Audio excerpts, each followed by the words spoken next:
be working on a 150 horsepower Johnson. This sucker right here is our problem. And the first thing you'll need to do is remove this. It is the air filter, and it's just held in by these two little like string straps, rubber straps.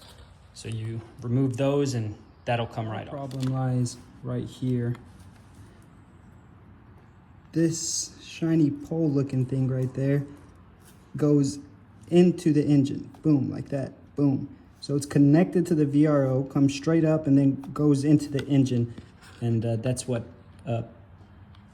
pumps the gas. Guys, a better look here of exactly what we're looking at. And again, it's this piece right here.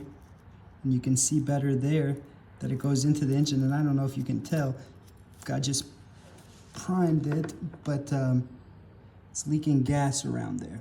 So we're gonna remove the VRO to probably just put a new O-ring. Remove the air filter. Now what we're gonna wanna do is loosen the clamps up on the two hoses and remove those. So we got our two hoses undone. And now we're gonna start removing these Phillips. There's one up there. There's one down there. There's one down there on the other side. Those two are already removed. But yeah, this one, and one on the other side. And just for reference, this is the side of the motor, and the VRO is located right here. So then when we, more zoom in, help you locate these screws a little better.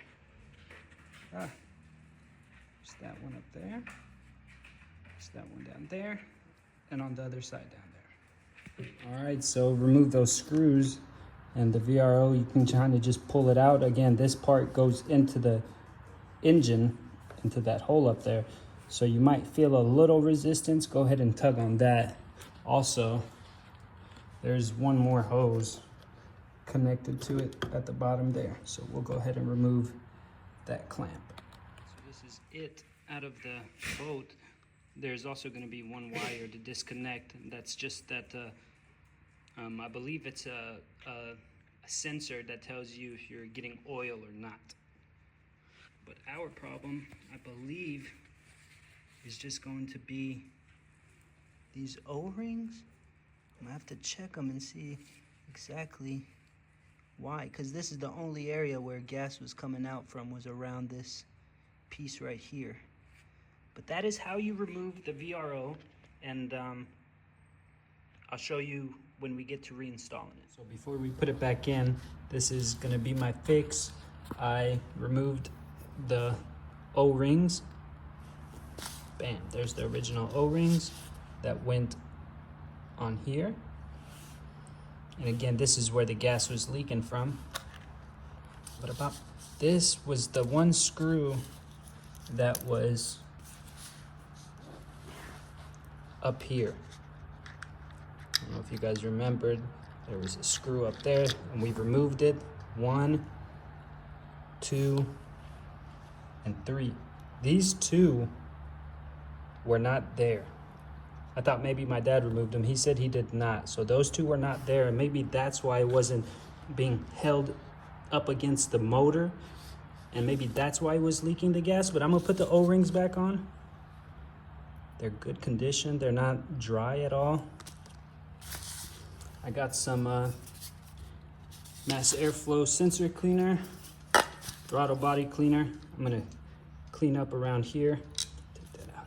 Clean up around here. I'm gonna clean up on the receiving end that this goes into.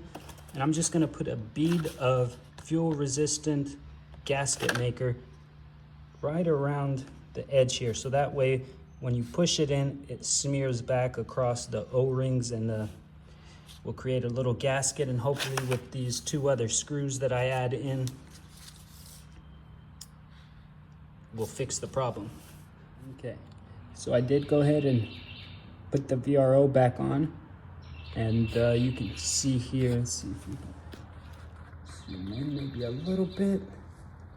that gray right there, that is from the gasket sealer that I put on the front of that nozzle, so that way when I push it in, it would all slide out the way it is and smear across all the gaskets.